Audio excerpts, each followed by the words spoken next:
I'm Brandi Kruse, and this is Politics Unpacked. Politics Unpacked is brought to you by Future 42, making Washington a place for all to prosper. Sign up for their newsletter at future42.org. I'm Brandi Kruse. Welcome to week 2 of our weekly show, Politics Unpacked, where we take what happened in the legislative session that week and boil it down to roughly 10 minutes to help you make sense of it. I also keep my opinions to myself and just tell you what happened. We have to start with rent control. A rent control bill passed its first hurdle on its way to maybe the governor's desk. House Bill 1217 would cap rent and fee increases. It passed out of the House Housing Committee on Monday during an executive session. Morgan Irwin with the Association of Washington Business says its members, both big businesses and small businesses, are watching the legislation closely. Many of our employers and employees are renters, and we're sensitive to that, and we don't want them to be taken advantage of because then they don't want to live here.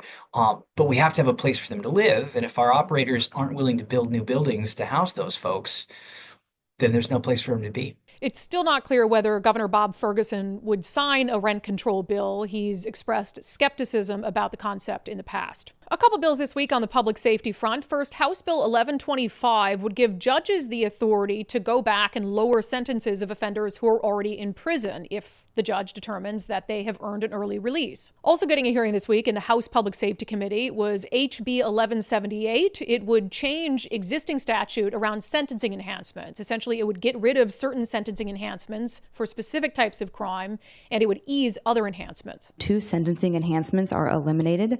The enhancement for certain controlled substances violations committed in protected zones, and the enhancement for involving a minor in a criminal street gang-related felony. Mandatory stacking is eliminated for firearms and deadly weapons enhancements, and enhancements for controlled substances violations related to manufacture of methamphetamine in the presence of a minor.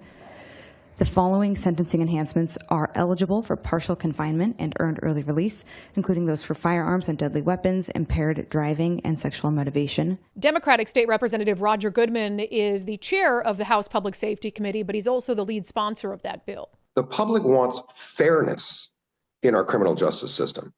Fairness on both sides. The balance that we have to strike is trying to keep our communities safe, but also protecting individual rights. And that's a very tough balance. A lot of people take that for granted. And so when someone has committed a criminal offense, assault in the first degree, they're going to get a long sentence.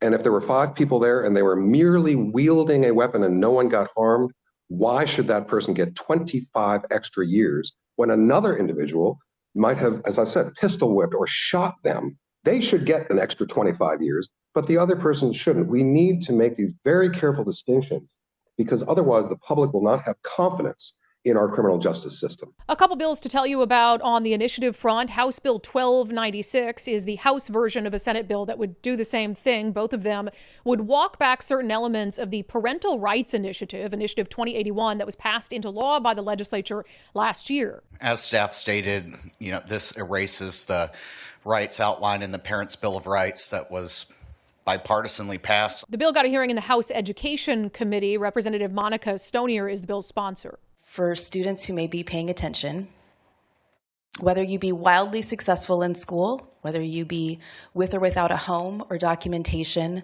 whether you need support through an IEP or language support, and whether you identify as straight, gay, trans, however you show up, your success is our responsibility. And that's why I've offered the bill before you for the consideration of this committee. Committee members heard testimony both for and against the bill. The passage of I-2081 renewed a critical sense of trust and collaboration between families, schools, and government. This partnership has been essential in rebuilding relationships and increasing the trust after the challenges of the pandemic. HB 1296 jeopardizes this progress by creating unnecessary division and undermining the trust between parents, schools, and communities.